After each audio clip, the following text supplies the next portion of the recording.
अस्सलाम वालेकुम दोस्तों, इन्फॉर्मेशन टीवी के एक और वीडियो के साथ हाजिर खिदमत है। बाज़ औक़ात इंसान से जाने अनजाने में कुछ ऐसी गलतियां सरज़द हो जाती हैं जिसकी कोफत से सारी ज़िंदगी तड़पाती है। आज हम आपसे 3 ऐसे काम शेयर करेंगे जो बीवी के साथ करने से सख्ती से मना फरमाया गया है।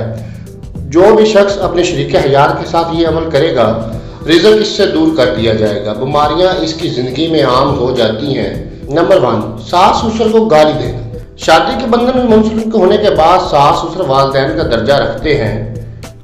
वो वही तज़ीम के हकदार हैं जो अपने वालिदैन को दी जाती है। इनको बुरा भला कहना, गाली गलौज देने से मना फरमाया गया है। कुछ अनपढ़ लोग अपने सास ससुर को बुरे नामों से पुकारते हैं तो ज़वाल ऐसे घर का मुकद्दर बन जाता है।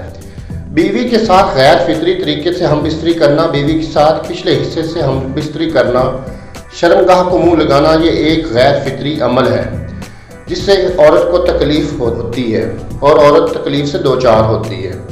ऐसे मर्द पैसे को मुताज हो जाते हैं। वो शोहर जो बात बात पर वो अल्फाज बोले जिसमें तलाक का नापसंदीदा लफ्ज हो।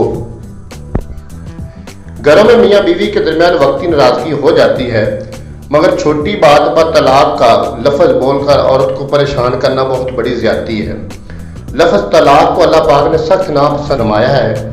जिंदगी एक दूसरे को समझने और बर्दाश्त करने का नाम है।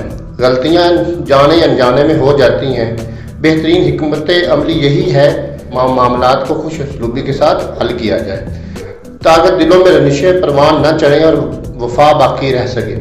जब मियाँ बीवी एक दूसरे को समझ लेते हैं, एक दूसरे की खुशी का एहतराम करते हैं, एक दूसरे को वो मुकाम देते हैं जिसका वो हक रखते हैं, मर्द औरत को अपनी प्रॉपर्टी ना समझे, औरत मर्द को अपना गुलाम नहीं समझे, तो इनकी इज़्दिवाजी ज़िंदगी जन्नत बन जाती है। दोस्तों, अपनी भी इस्लाह करें और दूसरों से भी शेयर करें ताकि वो इन कामों का मुर्तकिब होने से बच सकें और अपनी इस्लाह कर सकें। शुक्रिया।